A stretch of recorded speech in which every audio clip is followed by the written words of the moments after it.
Hello, I welcome all of you. I'm Olga Tamanova and Media Center Ukraine in Ukrinform. We are beginning our work.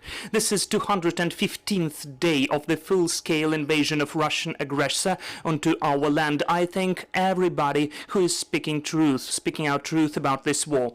In a nutshell, about the schedule today, at 12:30 p.m. we will be joined by Serhiy Brachuk, head of the council in Odessa Regional Military Administration, and also he's a spokesperson of the head of the Regional Military Administration. We will be speaking about the events taking place in Odessa.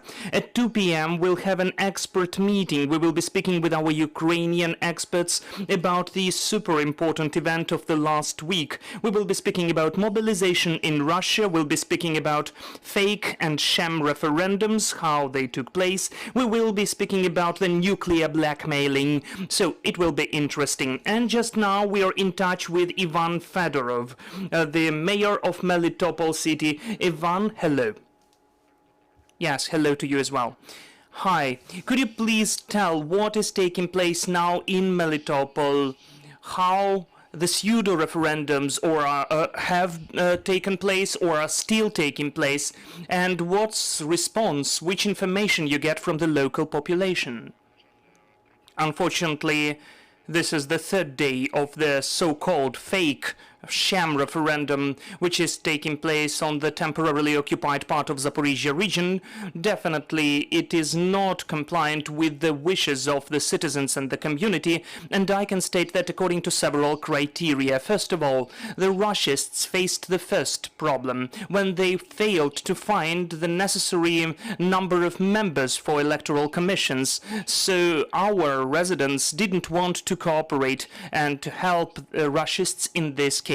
Secondly, yesterday, as of the end of the day, the third day of this fake voting, they managed to find only 20% of residents who would agree to take part in this fake referendum, because mostly our residents don't open the doors of their apartments, don't open the gates of their private buildings, and they are trying to hide in any way possible from this fake voting. And then it gets even more interesting.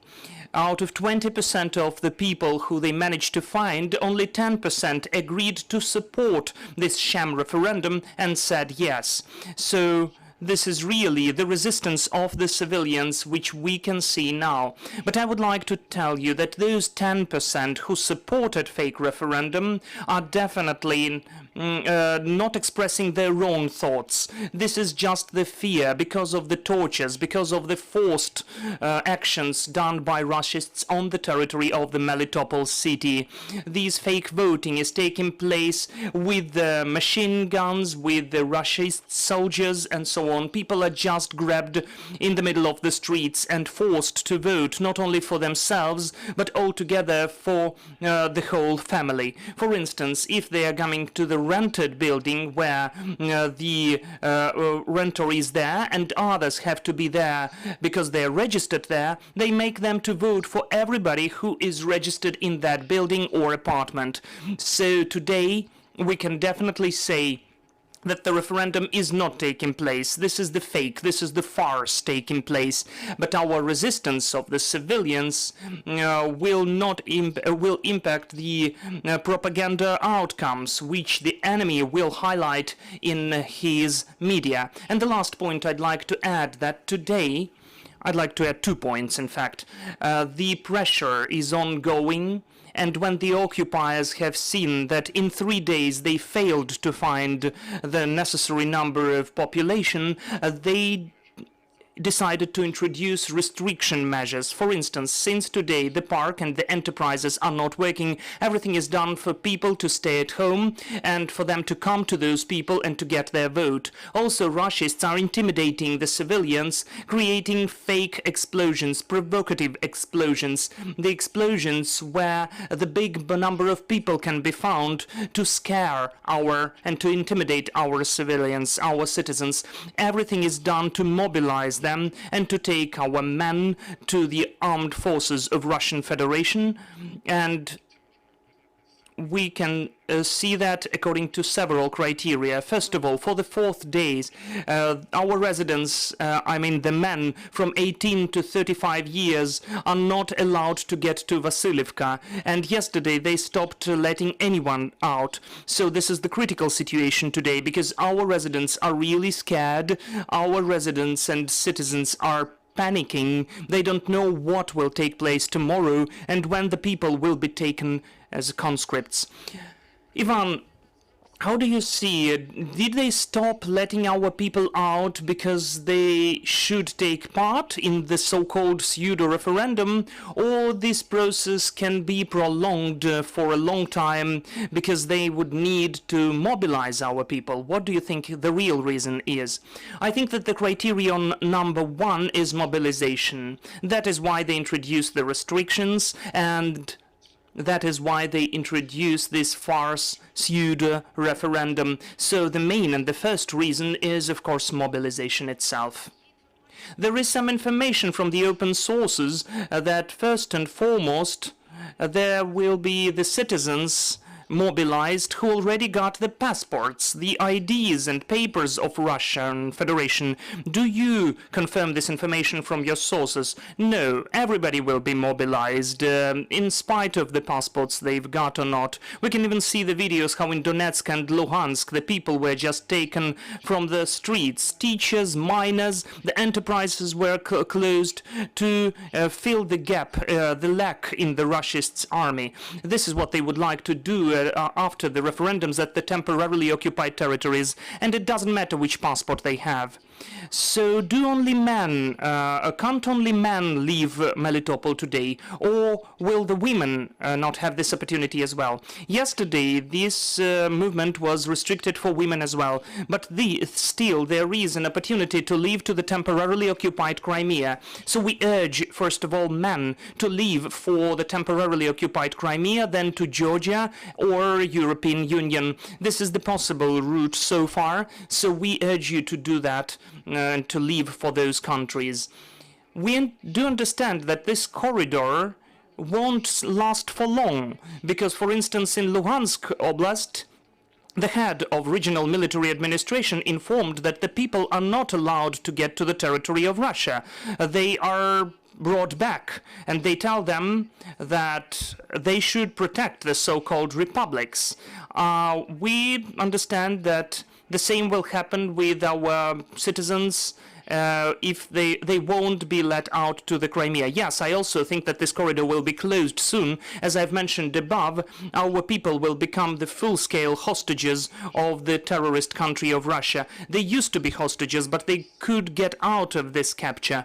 But instantly after the end of this fake referendum, they will become the full-scale hostages, and they won't be able to leave from the territory of the temporarily occupied Zaporizhia region. So we saw the information about the explosions, which are constantly taking place in Melitopol. According to your info, are those explosions done by the occupiers to intimidate the locals? Those are two categories of explosions. Of course, there are our resistance groups and guerrilla working there, and we can see the results of their work as well. For instance, several days ago, there was the electrical power station damaged, which was responsible for the power of the railways. So it is mostly used by the Russians to deliver the armaments and heavy weaponry. All of the rest of the explosions are the explosions to intimidate our civilians, our citizens, for them to stay at home and not to leave their houses.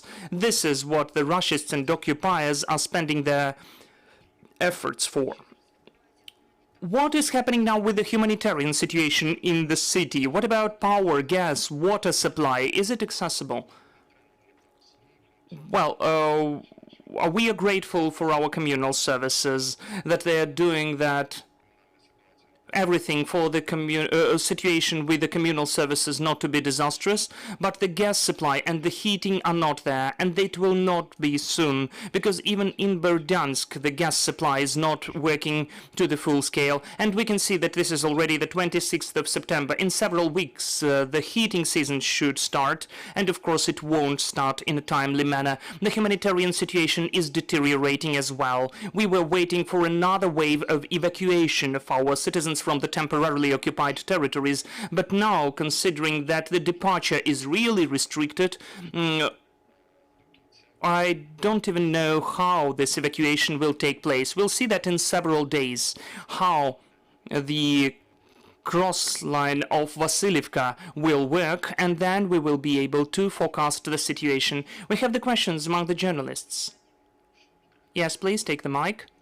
Valentin Rankin, Ukrinform. I've got the following question. Could you please tell, do they have the cell phone coverage and communication, and do they have the opportunity to get humanitarian aid and relief? As for communications, during the first days of this farce referendum, internet connection, home internet connection was totally disconnected. People were not able to get in touch. As for the mobile coverage, it is there. It is of low quality, but still we are in touch with our residents and citizens. As for humanitarian aid and relief, it is fully blocked, and the delivery of humanitarian freights for 95% is restricted to the territory of the temporarily occupied Melitopol. The same concerns the medications and pharmaceuticals for the citizens. We cannot deliver it for them, though we have it, but we cannot deliver it to them. I thank you, Ivan. I thank you that you've joined us. I would remind you we had Ivan Fedorov here, Mayor of Melitopol city. Dear colleagues, our next briefing will take place at 12:30 p.m. and we will be speaking about the situation in Odessa Oblast. Stay with us.